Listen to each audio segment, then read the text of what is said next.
Our other top story, nationwide outrage today as more than 1,000 protests erupted from coast to coast, from Seattle to Denver, Minneapolis to cities across Texas, all ignited by the deadly shooting of a woman by an ICE agent, fueling demands for justice and accountability. Throughout the nation, protesters continue to speak out against the death of 37-year-old Renee Good.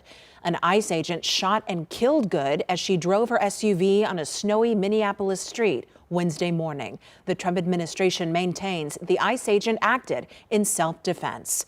Anger, fear, and calls for change. Hundreds gathered in downtown San Antonio today, joining in the nationwide protests. From families with children to veterans and critics, voices on both sides made themselves heard. Here's Mike Jimenez.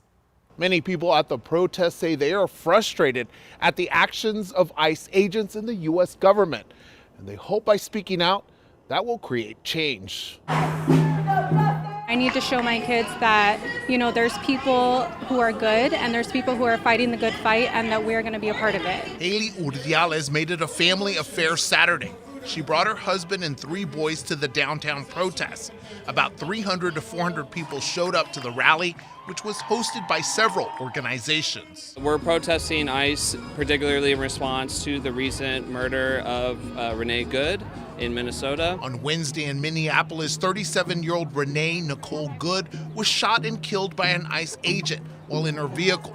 Many local protesters Saturday felt the officers' actions were overly aggressive. That's part of what our problem with ICE is in the first place. Is clearly they're just not trained. They don't want to de-escalate. They're not interested in that. They just want to be the aggressors. Saturday's rally downtown at Alamo Plaza was peaceful, even though not everyone there agreed with protesters. Some felt the shooting was justified. He's got to be able to protect himself. He's out there doing his job. He's enforcing the laws on the books that haven't been enforced under the auto pen for the previous 4 years. So yeah, lucky for that ICE agent, he's alive today and he was able to protect himself from a vehicle that was being used as a weapon. Veteran Roman Gomez, who served in the first Gulf War, says he came to the rally because he sees some things happening in the country that are alarming. I think it's important to understand that the government works for us, not the other way around.